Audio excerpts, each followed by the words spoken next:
I gotta say, New Amsterdam Radio is brought to you in part by Anchor FM. Have you ever thought about making your own podcast?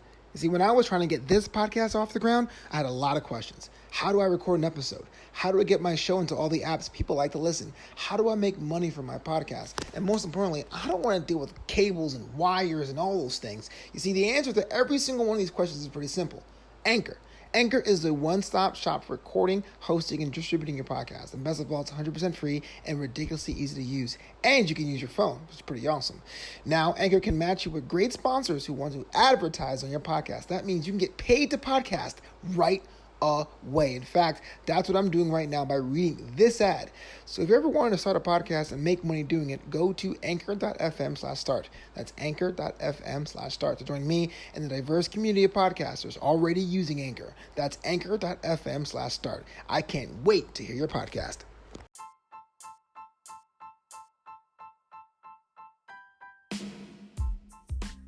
Hey, Flobo here. Before we get started, I just want to say New Amsterdam Radio is, of course, sponsored by newamsterdam.com. That's K-N-E-W, Amsterdam.com, where the flagship product, the Notebook One, has been celebrated all around the planet. Get yours using the promo code RADIO, that's R-A-D-I-O, and receive 30% off your first order. That's newamsterdam.com, and the show is called New Amsterdam Radio. Let's do this.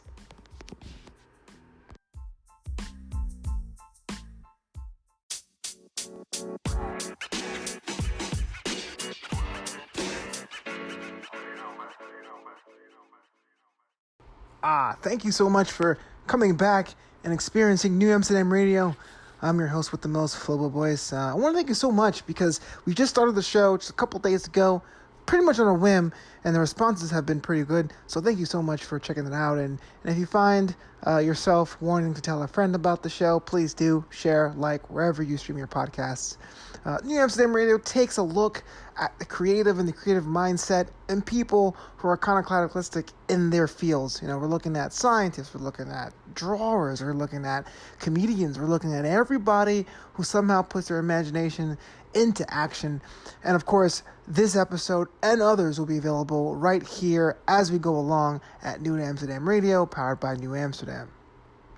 You know, today I want to talk to you about people who are outspoken about their craft. I'm going to frame this around Tesla CEO Elon Musk. So if you're a fan of the guy, great. If not, just bear with me.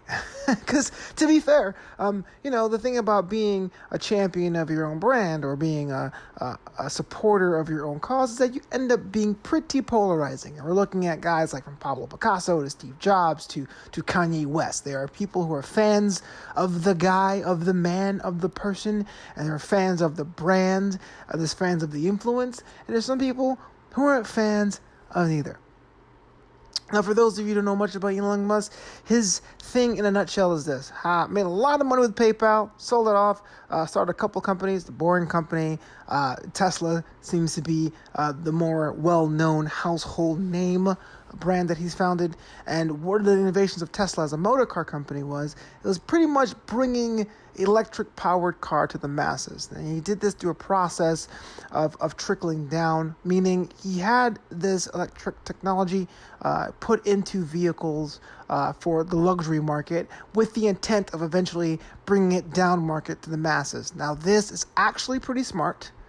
This is actually a tactic that Starbucks used when it went expansion nationally into globally. They came out into more affluent neighborhoods and launched their coffee shop as if they were a neighborhood coffee shop, the premium roasting place. And little by little, we saw it more and more in malls and shopping centers, on corners, and even middle class and upper and working class cities. And now there's a Starbucks practically everywhere. In fact, I was in Toronto the last 2 Augusts on a work conference, and in Canada there's also a coffee house called Tim Hortons, or Timmy Hortons is what they're officially known as, and there are some blocks in downtown Toronto where there's like 2 Tim Hortons and 2 Starbucks on the same corner. But Elon Musk has kind of been the poster child, the poster guy for the celebrity CEO.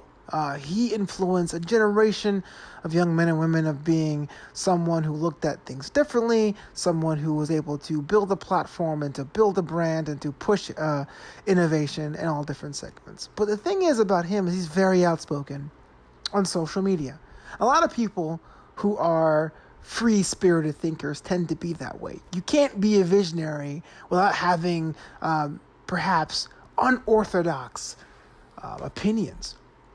Again, going back to the Kanye West example, whether you like Kanye or hate Kanye, when he comes on social media, every time he tweets, there's thousands of retweets and thousands of comments for a reason. But back to Elon. South African, but somehow had a global appeal. And with Tesla being a brand and showing the future that electric cars aren't this far off idea, people bought in. Lots of people bought in. And I'm not knocking anyone that does that, because that's when you know you're starting a revolution, right? If you're a painter or drawer and you're drawing for yourself and your family, that's one thing. But if people are traveling from far and wide to listen to your thought process and wanting to buy your paintings and put your paintings on display, you know you're a part of something special. But on social media, Elon Musk had a bit of a polarizing tactic. He was very outspoken on a lot of issues. And it kind of came to a head a couple weeks ago. For those of you not in the know in the news, we had a situation where, being frustrated about certain aspects of his company, he basically threatened to take his company private. And that's a boon for people who already have Tesla stock, because usually when a company goes private, the private equity firm or the consortium that actually takes company private usually buys out the shares of the public shareholders at typically a premium. So a really gross example is if you have a share in company X and you pay $10 a share and it goes private, you might get $13 or $14 for your share. So it's kind of like an instant profit to say, bye-bye, we're taking this private. Turned out, though, that Musk didn't really have that consortium in mind, and the SEC has basically fined him for that, because it's kind of fraud. You're basically telling people, yeah, if you already have shares of this company, you're in for a bit of a spike because I'm taking the company public. Oh no, just kidding, thanks for playing. Now, the fallout of this was pretty severe. There's a fine that company has to pay, or I'm not even sure if he has to pay that personally, but he had to step down as chairman of the board. He's still CEO of the company, but steps down as chairman of the board. And it seems to both sides of the media, those who are pro-Elon and against Elon, that it was probably for the best. We have the situation of somebody who became bigger than his company, and it kind of felt good to see a little bit of schadenfreude if you're on the anti-camp, and it seemed good if you're pro the company Tesla, that there were some kind of safeguards put into place for the future of that company by saying, hey, look, we're going to look for another chairman of the board. Now, why did I spend so much time talking about Elon Musk? Well, the thing is that ultimately when you create something, whether it's a comedy or whether it's photography, and you're starting out, most creatives have to at some point toot their own horn. And it's difficult for women. It's difficult for minorities. It's difficult for those who grew up in a very devout Christian household to be that bit of a bombastic person, to be the main cheerleader for your own brand. But to survive, you're going to have to. Because everyone, before they can buy into what you're offering, they have to see that their investment is protected. They have to see that your work is good. And no one's going to champion your work if you don't. So there's a bit of like, I see Elon's trajectory there, because I understand trying to push your own brand, being a champion of what you're working on, telling people you're the future and no uncertain terms. But then we have the issue of how much is too much? How much is going too far?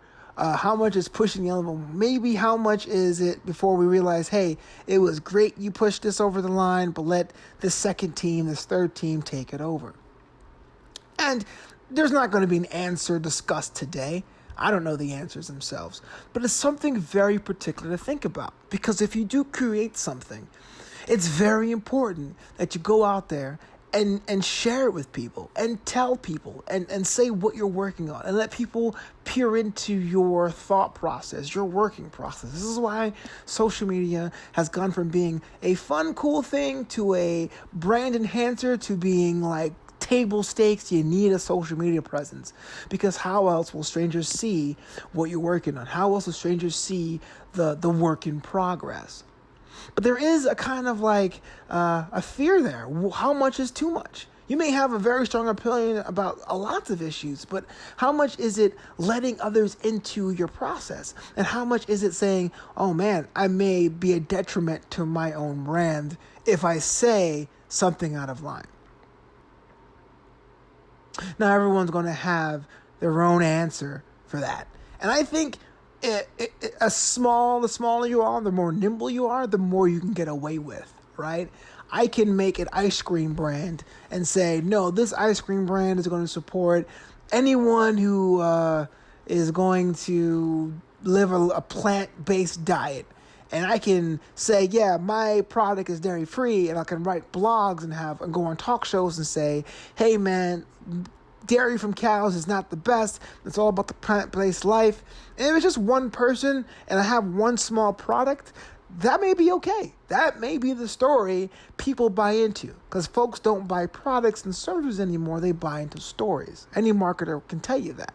And maybe we can go in detail in that in a future episode of New Amsterdam Radio. But this is different. This is a publicly traded company with shareholders and quarterly expectations and earnings expectations. How much of a maverick can you be when there's literally thousands of people and the public hinging on every word? It's food for thought. And maybe, and perhaps, and possibly, if I could use those three words in a trifecta, Elon stepped over the line by saying, I'm going to take my company public, when that wasn't the case. But at the same time, I can almost see myself in a situation being frustrated about certain aspects of my business and saying, I'm going to take this on my own. I'm going to do me. I'm going to put it back underneath my purview and focus and work on innovation the way I see fit. The thing about visionaries are they don't really fit into categories. And you may not like the person, and you may not even think that what they're working on, it may ultimately appeal to their greater good. But those kind of mindsets, those kind of personalities tend to do things off an off-beaten path. You know, I can only imagine a photographer who's worked 30 years in her craft, and she's done everything from weddings to war reporting and to journalistic things to boudoir to anything. Will have a certain process and method and have a certain standard of excellence that she may ascribe to. I think that's the case here. And that's definitely the case of other people who are kind of classistic in their genre, in their lane, in their tech, in their sector. So what can we take away from this? Well, one, if you own a giant publicly traded electric motor vehicle company, maybe be a little bit more careful in the words you say. But ultimately, maybe we all need a little bit of an outlet. We all need a place to put our frustrations somewhere out of the game, especially if the thing we're working on has more than one, more than a dozen, more than 1,000 stakeholders of what we're doing. It's okay to say, okay, we're going to do the main business the way that it's to be done per regulation. And if I really want to focus on something for myself, maybe have a side project. I'm going to commission this painting for this client, but on the weekends and nights, I really want to do this series of paintings that I know that no one would buy, but I love doing it anyway. And maybe that may recharge the battery. Maybe that may be the key to keeping yourself of sound mind or heightened mindfulness for your main task and goals.